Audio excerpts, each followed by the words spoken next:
Hello student. तो आज हम लोग एप्लीकेशन ऑफ बोर्स मॉडल में देखेंगे energy of an electron and velocity of an electron find करना। इससे पहले लेक्चर में हम लोगों ने सीखा था कि बोर्स एटॉमिक मॉडल है क्या, और उसमें हम लोगों ने radius of an various orbits को निकालना सीखा था, वैसे स्पेसिस के का जिसके पास एक इलेक्ट्रॉन्स हो। ठीक है, सिंगल इलेक्ट्रॉन लाइक स्पेसिस, जैसे कि हमने हाइड्रोजन को लिया था, इसके अलावा हमने He+ को लिया था, Li2+ को लिया था। ठीक है, इस तरह के स्पेसिस को हम लोग यहाँ पर बोर्स मॉडल में स्टडी करते हैं। तो आज हम लोग बात करने वाले हैं बच्चों energy of an electron and velocity of an electron, और इस पर बेस्ट न्यूमेरिकल्स भी देखेंगे। तो सबसे पहले हम लोग स्टार्ट करते हैं concept energy of an electron. ठीक, एनर्जी ऑफ एन इलेक्ट्रॉन। बच्चों यहाँ पर एनर्जी का क्या मतलब है? तो इलेक्ट्रॉन की एनर्जी का मतलब है कि इलेक्ट्रॉन की जो काइनेटिक एनर्जी और पोटेंशियल एनर्जी है, इसी का सम अप हमें फाइंड करना है। ठीक है, that energy will be of energy of an electron. Is it clear? तो यहाँ पे हम लोग क्या स्टेट करेंगे एनर्जी ऑफ एन इलेक्ट्रॉन को, कि टोटल एनर्जी, क्या लिखना, total energy of an electron is equal to the sum of its kinetic energy and potential energy। ठीक है, तो इलेक्ट्रॉन की टोटल एनर्जी क्या हो जाएगी, काइनेटिक एनर्जी और पोटेंशियल एनर्जी का सम के बराबर होगा। तो बच्चों काइनेटिक एनर्जी जो इलेक्ट्रॉन्स की होगी 12 mv² होगा, वेयर m जो होगा मास ऑफ इलेक्ट्रॉन रिप्रेजेंट करेगा, v इलेक्ट्रॉन की वेलोसिटी होगी। और फिर यहाँ पर हम लोग जब पोटेंशियल एनर्जी देखेंगे तो बच्चों इलेक्ट्रोस्टैटिक्स में जो पोटेंशियल एनर्जी होता है दो चार्ज के बीच, वो Q1 Q2 बाय R होता है। ठीक है, अब यहाँ पे ध्यान देंगे कि ये एटम है और ये इसकी न्यूक्लियस है, तो यहाँ पे चार्ज Ze होगा, यहाँ पे चार्ज E होगा। तो Q1 हमने Ze माना है और Q2 को हम E मानेंगे, तो क्या हो जाएगा 12 mv² प्लस k इंटू, यहाँ पर आप लिखोगे Ze।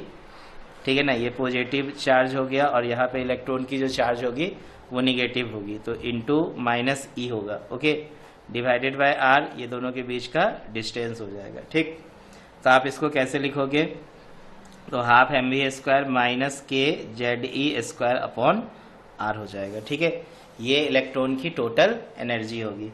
बात समझ रहे हो ना? तो यहाँ पर अब ध्यान देंगे कि 12 mv² को अब हम लोग लिखने वाले हैं, ध्यान देना, mv² is equal to k Ze² upon r होगा। बोलो ये कैसे होगा?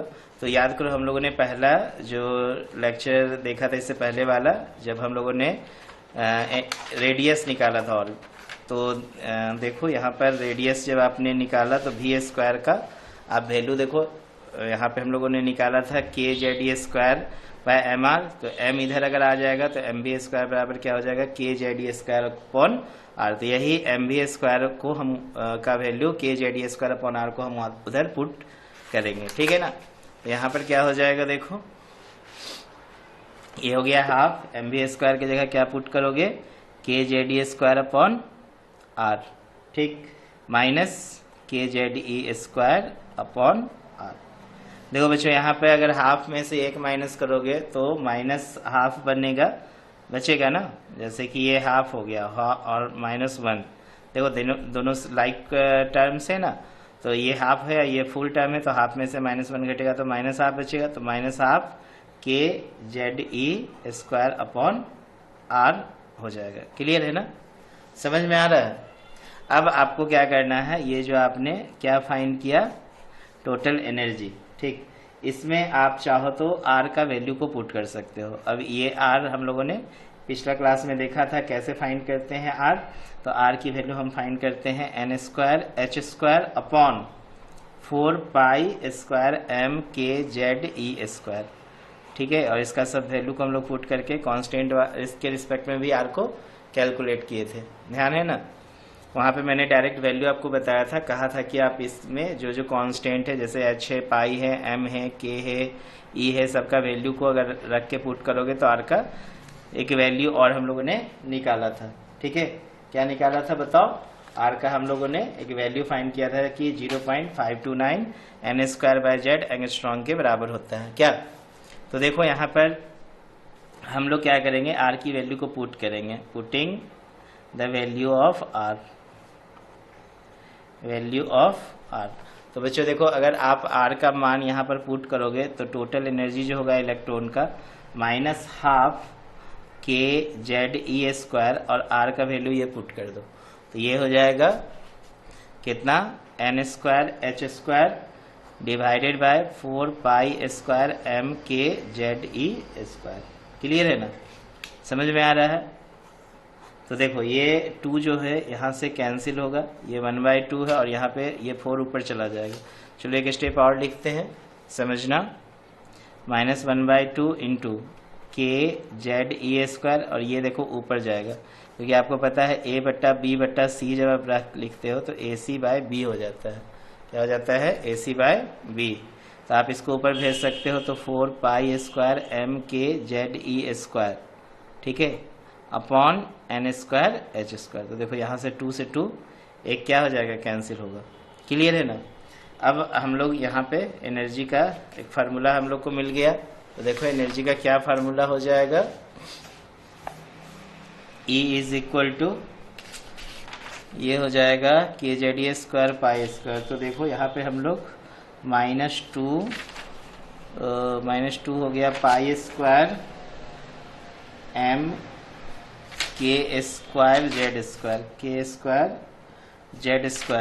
ठीक है ना। देखो यहाँ पे 2 Z आ रहा है ना, एक Z ये और एक Z ये, तो kZ² हो जाएगा, k²Z² हो जाएगा। और फिर दिख रहा है, फिर हो जाएगा e² e पे पावर 4 और डिवाइडेड बाय हो जाएगा n²h²। तो ये निकल गई इलेक्ट्रॉन की एनर्जी, ठीक है, इलेक्ट्रॉन की क्या निकल गई, एनर्जी। अगर ये एनर्जी आप मान लो यहाँ पे n रिप्रेजेंट कर रहा है तो किसी भी सेल के लिए हम एनर्जी को क्या कर सकते हैं, फाइंड कर सकते हैं, ठीक है ना, क्योंकि n जो होगा यहाँ पे एनर्जी लेवल को रिप्रेजेंट करेगा। n किसको रिप्रेजेंट करेगा, एनर्जी लेवल का। अब देखो आपको के पास वैल्यू बहुत सारा पता है, जैसे पाई का वैल्यू 3.154 पता है, m mass of electron 9.31 × 10⁻³ kilogram पता है, ठीक है। इसके अलावा k का वैल्यू 9 × 10⁹ न्यूटन मीटर स्क्वायर पर कूलम स्क्वायर पता है।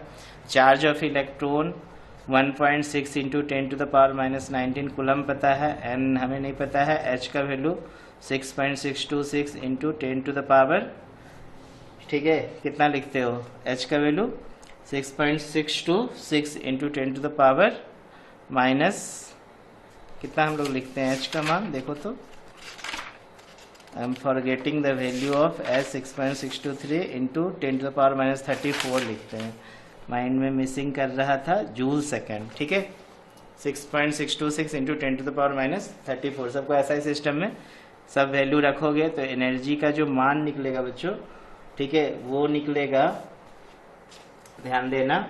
अगर इसको हम जूल पर एटम में, तो हम लोग को न्यूमेरिकल वैल्यू याद रहता है, जूल पर एटम में अगर निकालना रहता है तो हम लोग पुट करते हैं -21.69, ठीक है, इंटू 10⁻⁻19 और इधर Z² हो जाएगा बट्टा n²।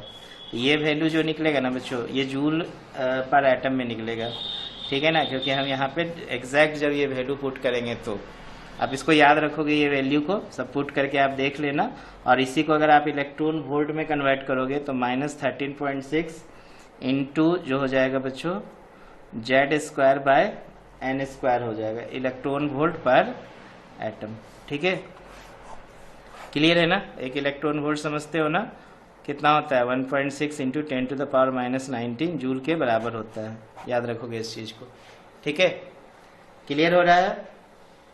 तो नोट में आपको क्या चीज याद रखना है, this formula is valid for only single electron like species. This formula लिख लो एकदम माइंड में, this formula is valid only for single electron like species, ठीक है। ये फार्मूला सिर्फ कहाँ पे वैलिड होगा, जिस स्पेसिस के पास सिंगल इलेक्ट्रॉन है, जैसे कि हाइड्रोजन हो गया, He+ हो गया, Li2+ हो गया, ये सब सिंगल इलेक्ट्रॉन लाइक स्पेसिस है। ओके, क्लियर हो रहा है ना। अच्छा, इसमें कुछ पॉइंट्स जो है, अब हम लोग इस पे न्यूमेरिकल बनाने से पहले कुछ इंपॉर्टेंट पॉइंट्स को आपको बता रहे हैं, जो आप एग्जामिनेशन पॉइंट ऑफ व्यू से होंगे और आपके कम्पिटिटिव पॉइंट ऑफ व्यू से भी होंगे। ठीक है, तो देखो बच्चों, जैसे कि इंपॉर्टेंट पॉइंट्स दिमाग में एकदम सेट रखना है, इससे असर्शन रीजन टाइप के भी क्वेश्चंस पूछे जा सकते हैं। तो देखो इंपॉर्टेंट पॉइंट्स क्या हो जाएगा। तो जैसे कि अभी मैंने आपको बताया, काइनेटिक एनर्जी kZe²/2r। ठीक है, निकला ना, काइनेटिक एनर्जी कितना था, kZe²/2r। देखो यहाँ पे मैंने अभी लिखा था काइनेटिक एनर्जी, देखो हाफ mv² को हम लोग लिखा ना kZe²/2r, यही लिखे थे ना। तो काइनेटिक एनर्जी चूंकि kZe²/2r के बराबर है, इसका मतलब क्या हो गया कि काइनेटिक एनर्जी जो होंगे, ये रेडियस ऑफ जो आप निकाल रहे हो इलेक्ट्रॉन का, उससे क्या होंगे, इन्वर्सली प्रोपोर्शनल होंगे। ठीक है, तो रेडियस जब डिक्रीज करेगा तो काइनेटिक एनर्जी बताओ क्या होगा, इंक्रीज करेगा, और जब रेडियस इंक्रीज करेगा तो काइनेटिक एनर्जी डिक्रीज करेगा। समझ में आ रहा है ना, kinetic energy increase, radius decrease. ठीक है, काइनेटिक एनर्जी डिक्रीज, इसका मतलब रेडियस इंक्रीज। समझ में आ रहा है ना, दिमाग में सेट रहेगा ना ये बातें। चलो गुड। दूसरा, potential energy. Potential energy -kZe² हम लोगों ने R निकाला, इसका मतलब पोटेंशियल एनर्जी जो हो गया ये -1/r के प्रोपोर्शनल है। इसका मतलब क्या हो गया कि यहाँ चूंकि माइनस लग गया है, इसका मतलब ये हुआ कि रेडियस इंक्रीज तो पोटेंशियल एनर्जी भी इंक्रीज। जब माइनस लग जाता है तो फिर कॉन्सेप्ट रिवर्स कर जाता है कि यहाँ पे अगर रेडियस इंक्रीज कर रहा है, इसका मतलब पोटेंशियल एनर्जी भी इंक्रीज कर रहा है। बात समझ में आ रहा है ना, याद रहेगा। तो एक चीज और याद रखेंगे नोट में कि जब रेडियस इंक्रीज करेगा तो टोटल एनर्जी ऑलवेज इंक्रीजेज। ठीक है, जब रेडियस इंक्रीज करेगा, radius increasing then total energy also increasing. ठीक है, याद रखिएगा इस चीज को। ठीक, अब देखो और भी आप इसमें कॉन्सेप्ट फाइंड कर सकते हो काइनेटिक एनर्जी और पोटेंशियल एनर्जी को लेके। जैसे कि मान लो हम काइनेटिक एनर्जी में डिवाइड कर देते हैं किससे, पोटेंशियल एनर्जी से। Suppose kinetic energy divided by हमने निकाला पोटेंशियल एनर्जी, तो जब आप काइनेटिक एनर्जी को लिखोगे तो kZe²/2r हो जाएगा, और पोटेंशियल एनर्जी को लिखोगे तो -kZe²/2r। ठीक है, जब इसको आप कैंसिल करोगे तो यहाँ पे देखो -1 होगा। ठीक, तो क्या हो जाएगा यहाँ पे आपने निकाला kinetic energy upon potential energy. Therefore ध्यान देंगे यहाँ पर कि यहाँ पर जो पोटेंशियल कितना हो गया, ये -2 में कुछ गलत लिख रहा हूँ लगता है। अच्छा, यहाँ पर पोटेंशियल एनर्जी में सिर्फ R होता है ना, ये तो 2 बच जाएगा, 2 बच जाएगा तो ये -1/2 बचेगा। ओके, तो पोटेंशियल एनर्जी क्या हो जाएगा, -2 इंटू काइनेटिक एनर्जी होगा। ठीक है ना, पोटेंशियल एनर्जी क्या होगा, -2 इंटू काइनेटिक एनर्जी होगा। इसके बाद नेक्स्ट पॉइंट याद रखोगे, जब पोटेंशियल एनर्जी में टोटल एनर्जी से डिवाइड करोगे, तो पोटेंशियल एनर्जी में टोटल एनर्जी से डिवाइड करोगे तो देखो क्या होगा, तो पोटेंशियल एनर्जी हो गया -kZe²/r, और अभी अपने टोटल एनर्जी निकाला था -kZe²/2r। ठीक है, अब देखो, अब ये पूरा टर्म कटा तो ये 2 ऊपर चला जाएगा, अब की माइनस भी कैंसिल हो गया, तो पोटेंशियल एनर्जी ये सब रेडियस कैंसिल हो गया, तो 2 ऊपर जाएगा, तो 2 इंटू एनर्जी, तो 2 इंटू टोटल एनर्जी के बराबर हो जाएगा। नहीं, तो पोटेंशियल एनर्जी जो होगा 2 इंटू टोटल एनर्जी का क्या होता है, बराबर होता है। ओके, क्लियर हो रहा है ना। चलो एक नेक्स्ट पॉइंट याद रखेंगे न्यूमेरिकल पॉइंट ऑफ व्यू से कि एनर्जी डिफरेंस बिटवीन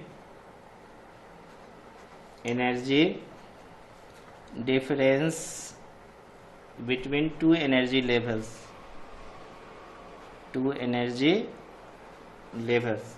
तो देखो बच्चों, दो एनर्जी लेवल के बीच जब एनर्जी डिफरेंस निकालोगे तो En2 माइनस En1 होगा ना।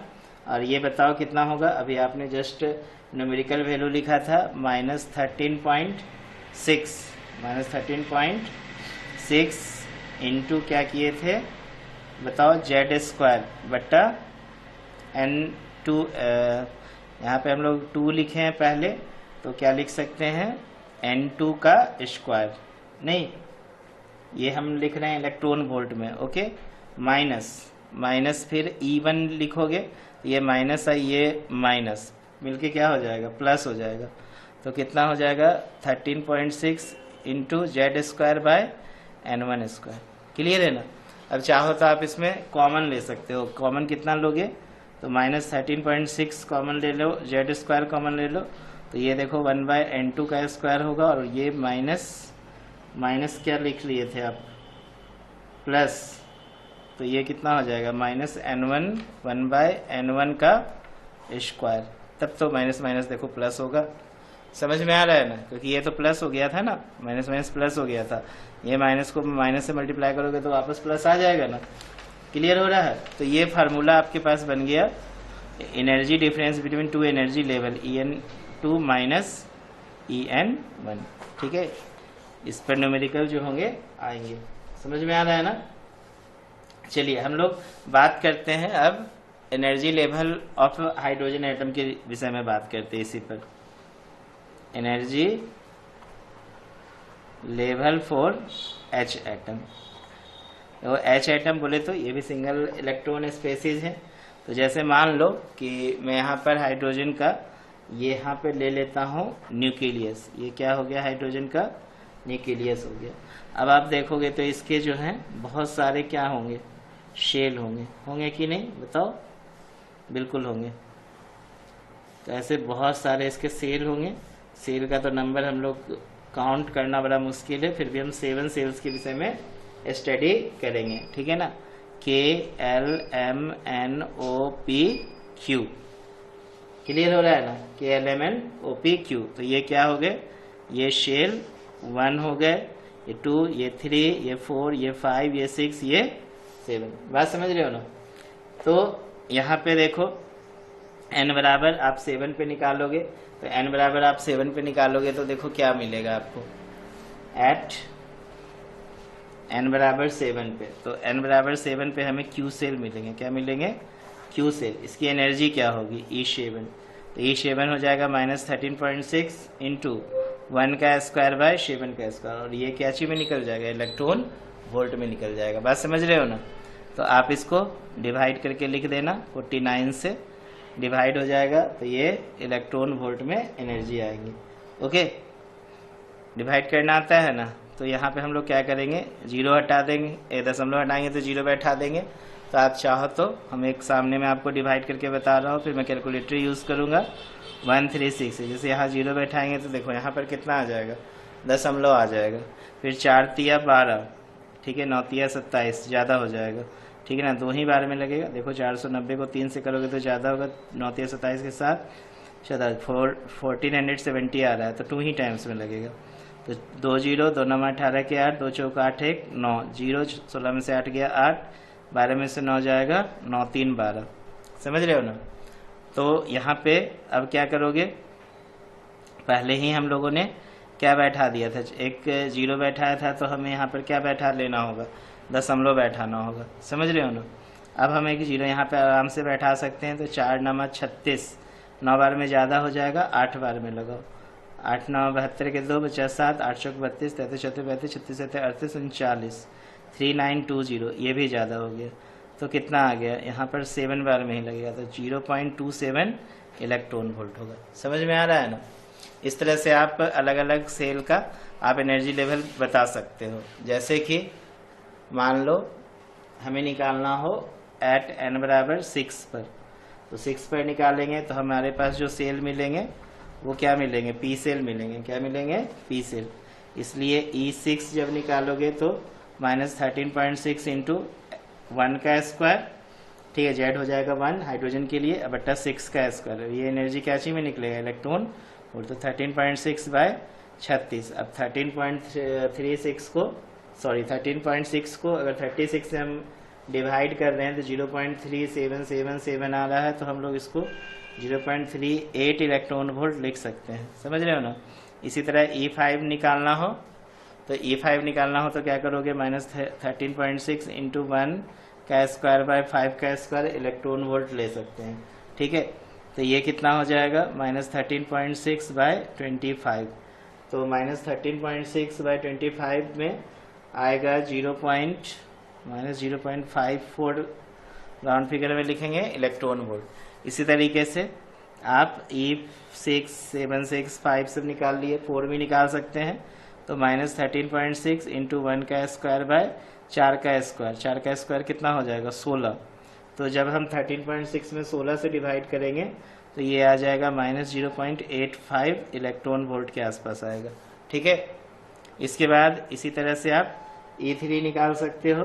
तो E3 -13.6 इंटू 1 का स्क्वायर बाय 3 का स्क्वायर इलेक्ट्रॉन वोल्ट, तो 13.6 डिवाइडेड बाय 9, तो ये आ जा रहा है -1.51 इलेक्ट्रॉन वोल्ट। इसी तरीके से आप E2 निकाल सकते हैं। तो E2 हो जाएगा -13.6 इंटू 1 का स्क्वायर बाय 2 का स्क्वायर इलेक्ट्रॉन वोल्ट।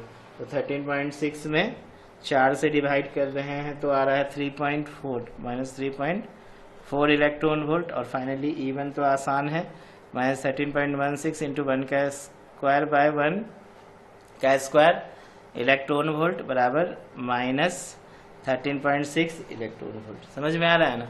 अब आप दो एनर्जी लेवल के बीच आराम से डिफरेंस क्या कर सकते हो, फाइंड कर सकते हैं। यदि मैं आपसे पूछूं E5 माइनस E4, ठीक है, बता सकते हो E से, तो E5 माइनस E4 कितना हो जाएगा बताओ, -0.54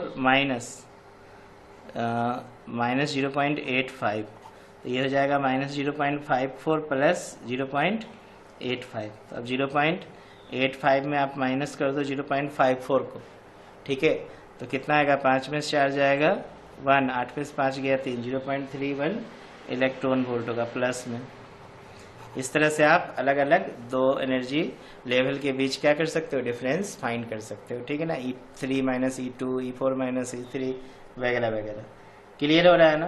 तो आप देखोगे एक रिलेशन में आपको बता दे रहा हूँ, जब आप निकालोगे डिफरेंस दो सेल के बीच तो ध्यान देना कि E2 माइनस E1 का जो एनर्जी डिफरेंस होगा वो बड़ा होगा E3 माइनस E2 से, और ये बड़ा होगा E4 माइनस E3 से, ये बड़ा होगा E5 माइनस E4 से, and so on.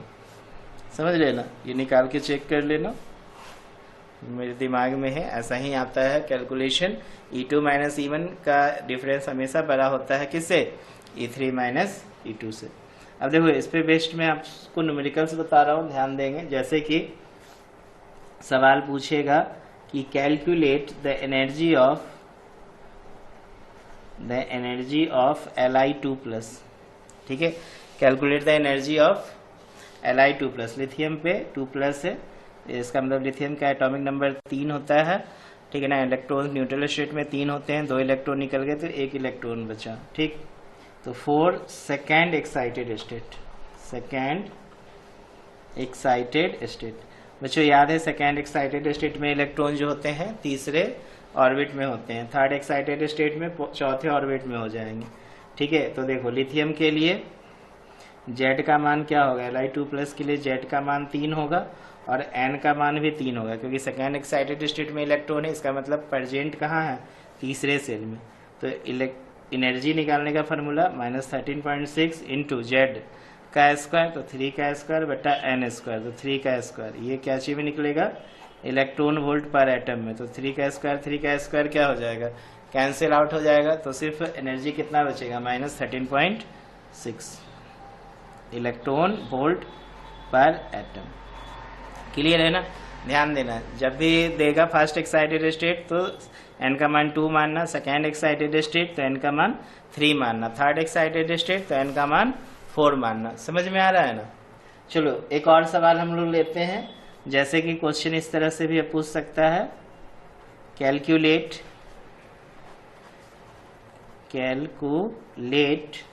The ratio calculate the ratio of energies energy of He plus for first and second excited state. Second excited state, देखो फर्स्ट एक्साइटेड स्टेट है तो जो electron होंगे सेकेंड में जाएंगे और second excited state तो फिर इलेक्ट्रॉन कहाँ जाएंगे थर्ड में, तो डायरेक्टली निकाल देते हैं। ये मान लो E फर्स्ट एक्साइटेड स्टेट बट्टा E second excited state of किसका, इलेक्ट्रॉन का। E सेकेंड एक्साइटेड स्टेट, ठीक है, डायरेक्ट निकाल सकते हो सेकेंड एक्साइटेड स्टेट। तो क्या लिखोगे, -13.6 इंटू 2 का स्क्वायर। देखो यहाँ पे हीलियम जेड जो हो जाएगा 2 होगा, फर्स्ट एक्साइटेड स्टेट में सेकेंड वाले ऑर्बिट में इलेक्ट्रॉन है तो n का मान 2 हो जाएगा। फिर -13.6 इंटू, फिर से देखो यहाँ पे ये तो 2 का ही स्क्वायर रहेगा लेकिन ये 3 का स्क्वायर हो जाएगा क्योंकि सेकेंड एक्साइटेड स्टेट में इलेक्ट्रॉन जो है वो तीसरे सेल में चले जाएंगे। तो देखो इससे ये चला गया पूरा, ठीक है, बचा क्या, बचा 2 का स्क्वायर बाय 2 का स्क्वायर इंटू 3 का स्क्वायर बाय 2 का स्क्वायर, तो ये भी गया, तो 9/4, तो आंसर हो जाएगा 9:4। क्लियर है ना, समझ में आ रहा है। चलिए इसके बाद आगे बढ़ते हैं हम लोग। देखो नेक्स्ट क्वेश्चन इस तरह का पूछ सकता है कि if the potential energy of an electron, ठीक है, मान low potential energy of an electron दिया हुआ है -6.8 इलेक्ट्रॉन वोल्ट, ठीक है, in hydrogen atom, in hydrogen atom. Clear है ना, पोटेंशियल एनर्जी कितना दिया है इलेक्ट्रॉन का, -6.8 electron volt in hydrogen atom, then find out kinetic energy, ठीक है, comma total energy and the orbit where electron exist, and the orbit where electron exist, किस orbit में इलेक्ट्रॉन जो है अभी एग्जिस्ट है, ठीक है, एंड साथ साथ रेडियस ऑफ ऑर्बिट। देखो ढेर सारा सवाल है इसमें, ठीक है, पिछला सारा रिवाइज हो जाएगा। तो देखिए यहाँ पे सबसे पहले मैं आपको बता दूं रिलेशन, यहाँ पर काइनेटिक एनर्जी और पोटेंशियल एनर्जी में आपने जस्ट पढ़ा था स्टार्टिंग में कि काइनेटिक एनर्जी बराबर -12 पोटेंशियल एनर्जी होता है, तो -12 और पोटेंशियल एनर्जी देखो दे दिया है कितना, -6.8, तो आप लिख दोगे -6.8, तो माइनस माइनस प्लस, तो 6 डायरेक्ट काट दे, अच्छा पहले लिख लो बाय 2, तो इसको काटोगे तो 3.4 इलेक्ट्रॉन वोल्ट हो जाएगा, ठीक है। अब देखो दूसरा हम लोग टोटल एनर्जी बोले थे निकालने के लिए, तो टोटल एनर्जी में देखो याद करो रिलेशन बताए थे कि काइनेटिक एनर्जी का माइनस के बराबर होता है, टोटल एनर्जी बराबर माइनस काइनेटिक एनर्जी, तो -3.4 इलेक्ट्रॉन वोल्ट हो जाएगा, ठीक है, समझ में आ रहा है ना, कोई दिक्कत नहीं।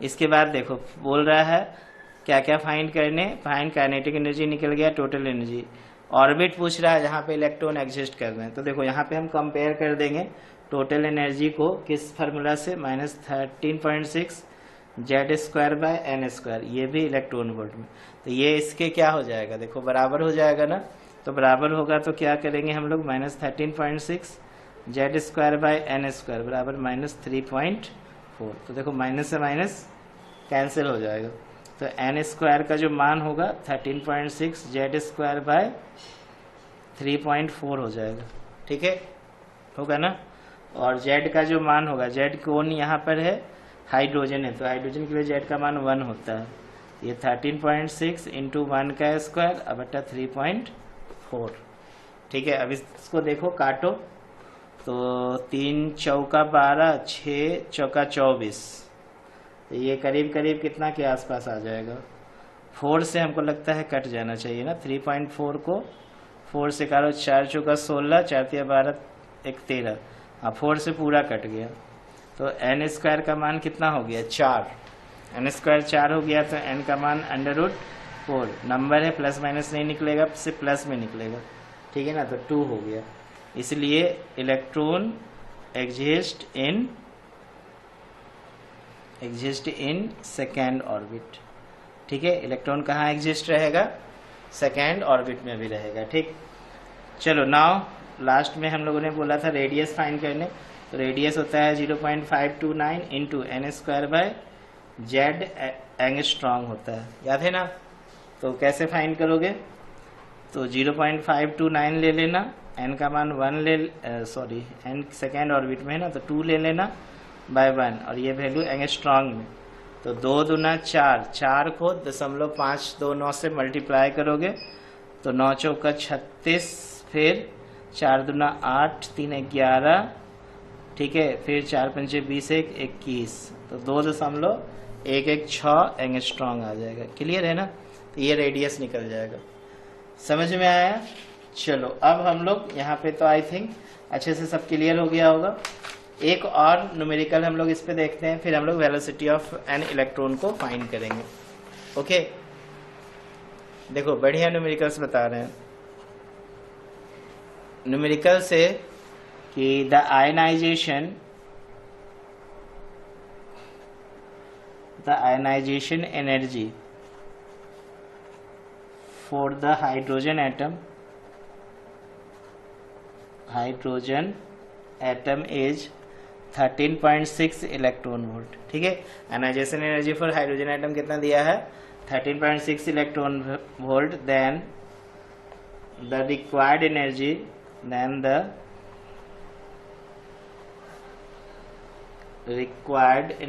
in electron volt to excite it from the ground state, ठीक है। ग्राउंड स्टेट से इलेक्ट्रॉन को एक्साइट करने में आपसे एनर्जी पूछ रहा है। Ground state to first excited state, first excited state का मतलब इलेक्ट्रॉन कहाँ इंटर करने वाला है? सेकेंड ऑर्बिट में, ठीक है। समझ में आ रहा है ना। तो सवाल पूछ रहा है क्या है कि ionization energy for hydrogen atom दे दिया है 13.6 इलेक्ट्रॉन वोल्ट, तो आपसे बोल रहा है कितना एनर्जी इलेक्ट्रॉन वोल्ट में चाहिए कि हम इलेक्ट्रॉन को एक्साइट कर दे ग्राउंड स्टेट से, जिससे कि वो पहुंच जाए फर्स्ट एक्साइटेड स्टेट में। इसका मतलब हमारे पास जो दिया हुआ है E1 आयनाइजेशन एनर्जी जो दिया है -13.6 इलेक्ट्रॉन वोल्ट दे दिया है, ठीक है। कितना दिया है? -13.6। दिस एनर्जी इज, ये जो एनर्जी है किसका है? एनर्जी ऑफ ग्राउंड स्टेट का है। कितना है? पहले आपका हम लोग यही ना देखे थे, ग्राउंड स्टेट का मतलब फर्स्ट सेल वाला, तो इतना होता है, ठीक है। और energy of first excited state, इसका मतलब ऑर्बिट किस में है? सेकेंड में है। And energy of first excited state, याद करो हम लोगों ने हाइड्रोजन के लिए फाइंड किया था, ठीक है। कितना फाइंड किया था एनर्जी हाइड्रोजन के लिए? E2 हमने -3.4 फाइंड किया था, ठीक है। देखो E2 देख रहा है ना, -3.4, तो यहाँ पे हम लोग पुट करेंगे ये वैल्यू E2 का, ठीक। कितना पुट करेंगे? तो -3.4 इलेक्ट्रॉन वोल्ट। इसलिए रिक्वायर्ड एनर्जी जो होगा इलेक्ट्रॉन को एक्साइट करने का, यहाँ पे डिफरेंस निकलेगा। जब भी रिक्वायर्ड एनर्जी पूछे ना कितना एनर्जी चाहिए इलेक्ट्रॉन को इस सेल से उस सेल में भेजने में, मान लो तीसरा में भेजना है सेकेंड एक्साइटेड स्टेट, तो क्या करना है? E3 - E2 करना, क्योंकि यहाँ पे फर्स्ट एक्साइटेड स्टेट में भेजना है दूसरा में, तो रिक्वायर्ड एनर्जी E2 - E1 हो जाएगा। तो -3.4 माइनस हो जाएगा -13.6, ये एनर्जी इलेक्ट्रॉन वोल्ट में निकलेगा, तो ये +13.6 हो जाएगा, ठीक है। इसमें 13.6 में 3.4 को घटा दो, तो ये 2 हो गया और ये 10 हो गया, तो 10.2 इलेक्ट्रॉन वोल्ट हो जाएगा। समझ में आ रहा है ना। तो आई होप सारा कॉन्सेप्ट क्लियर हो गया होगा, ठीक है। एनर्जी को लेके अब हम बात करते हैं वेलोसिटी ऑफ एन इलेक्ट्रॉन, ठीक है। और इस पर 1-2 न्यूमेरिकल्स देख लेंगे। तो नेक्स्ट टॉपिक देखेंगे बच्चों, वेलोसिटी ऑफ एन इलेक्ट्रॉन।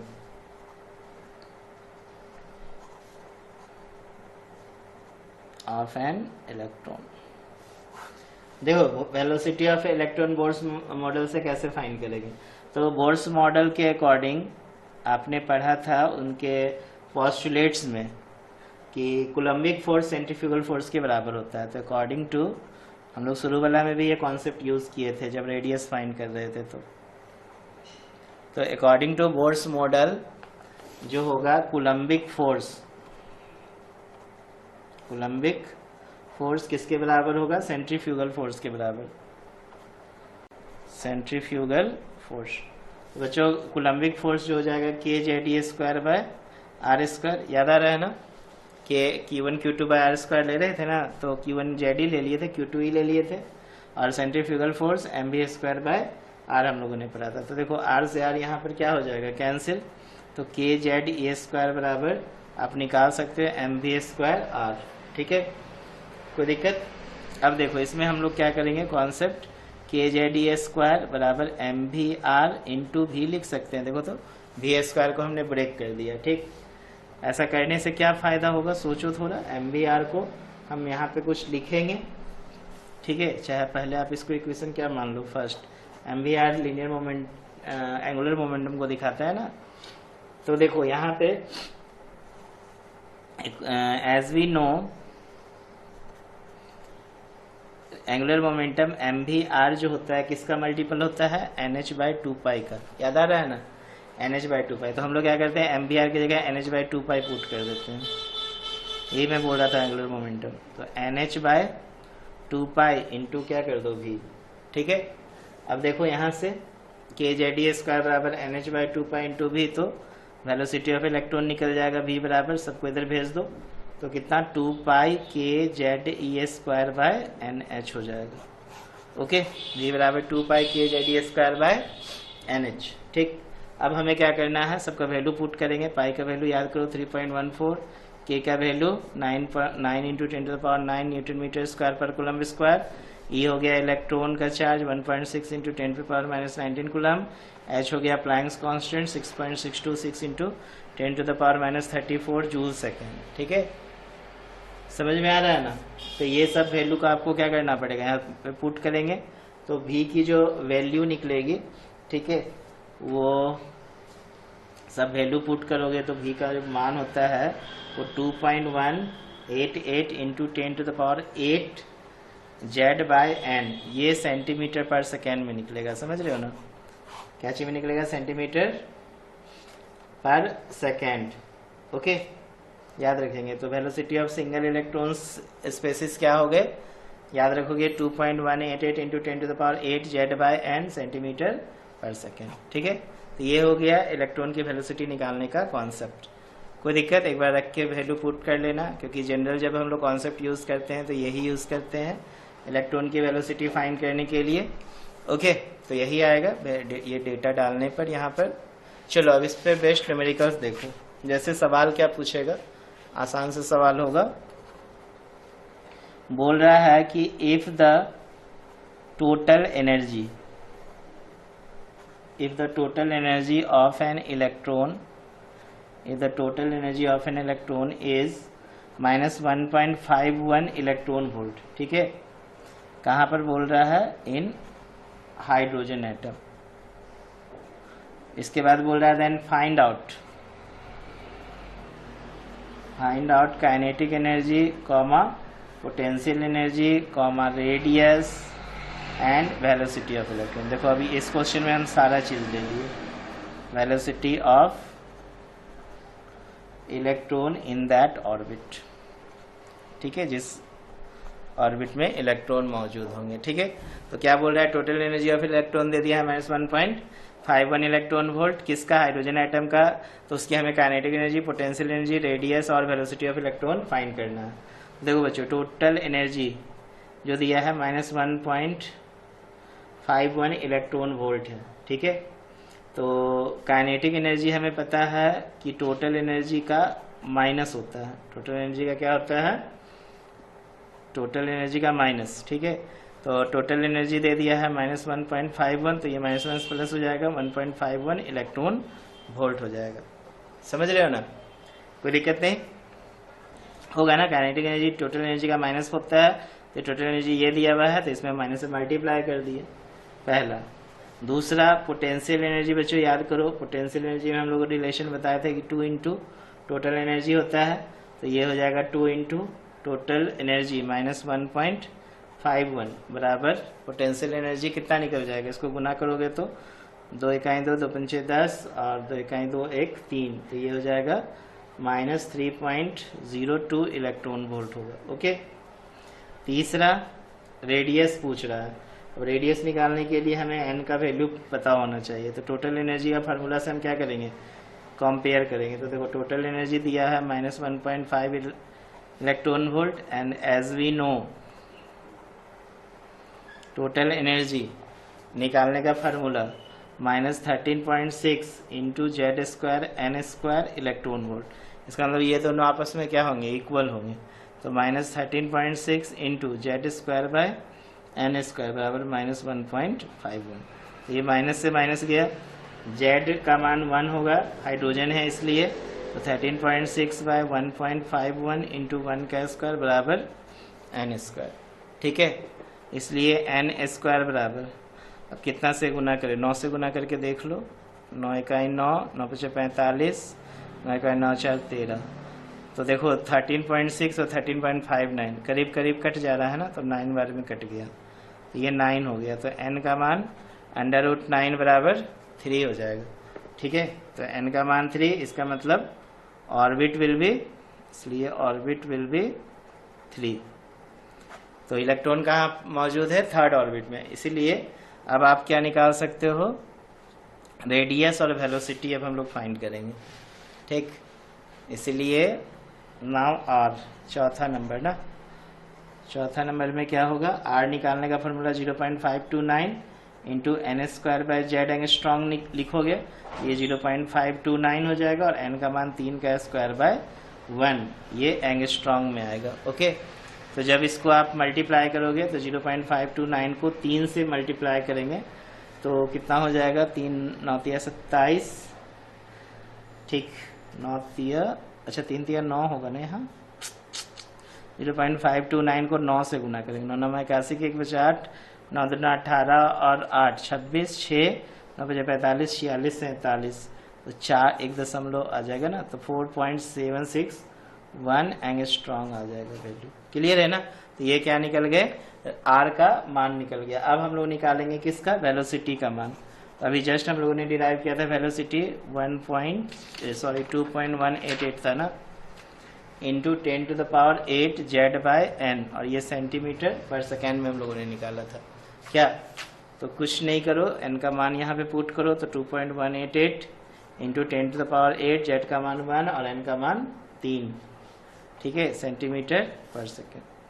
तो ये देखो 2.188 बट्टा 3 इंटू 10⁸ सेंटीमीटर पर सेकेंड, तो ये कितने बार में कटेगा, 0.3 सत्ते 21, 3 दूना 6, 3 नमा 27 के आसपास आ जाएगा, इंटू 10⁸ सेंटीमीटर पर सेकेंड। देखो 3 सत्ते 21, फिर 3 दूना 6 और 2 बचा 28, 3 नमा 27 आ गया ना।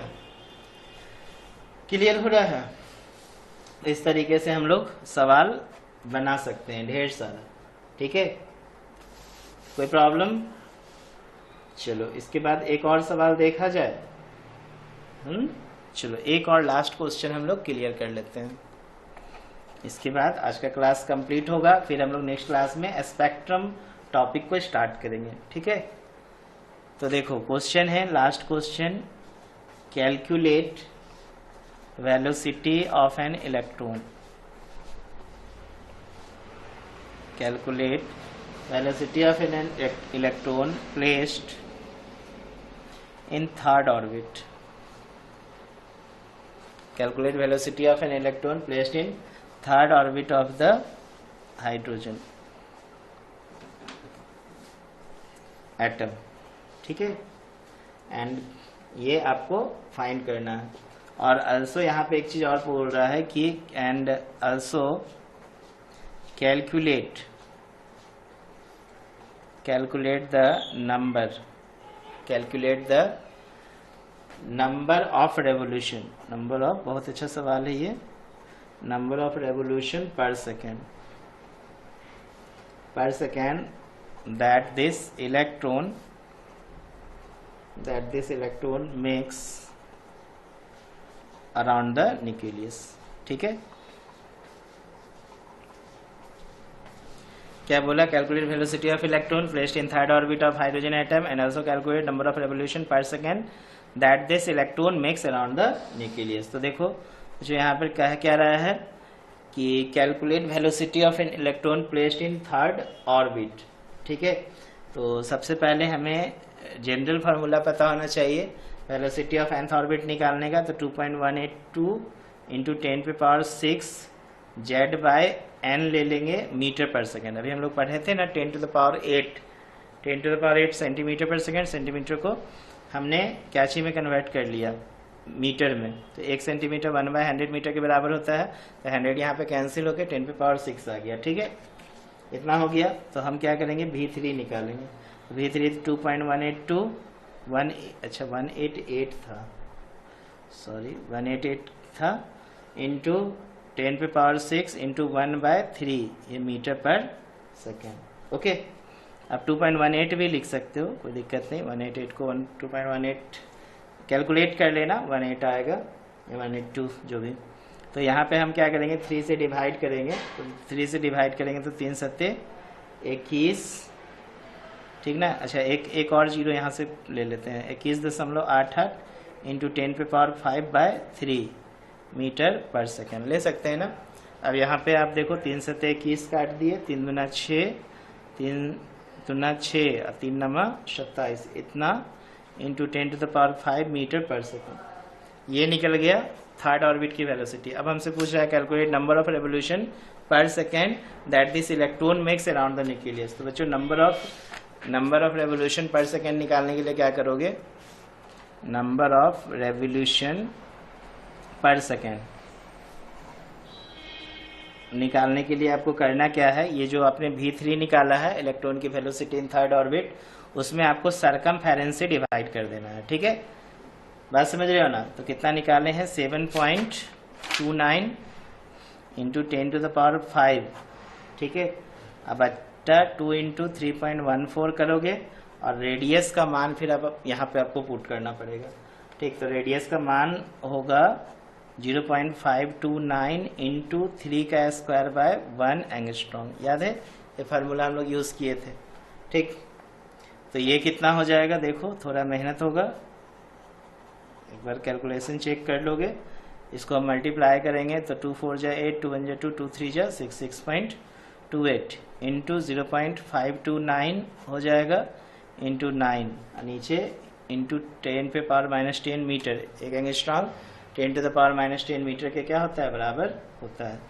ठीक है, तो बच्चों इसको आप सॉल्व करना, आंसर मैं आपको बता दे रहा हूँ। ठीक है, 2.43 इंटू 10⁻14 रेवोल्यूशन के आसपास आएगा। ठीक है, क्वेश्चन मैंने सोचा था आप लोग को होमवर्क में दूंगा, लेकिन मैं आपको आंसर बता दे रहा हूँ। क्वेश्चन को मैंने पहले भी बना रखा है। तो 2.43 इंटू 10⁻14 रेवोल्यूशन पर सेकेंड इसका आंसर आएगा। आप कैलकुलेट करके कमेंट करना। ठीक है, इसी के आसपास आंसर आना चाहिए। 2.40 इसको राउंड फिगर में कर देते हैं, राउंड फिगर में ही आंसर देते हैं। 2.40 इंटू 10⁻14 रेवोल्यूशन पर सेकेंड। चलो आज के लिए इतना ही, धन्यवाद।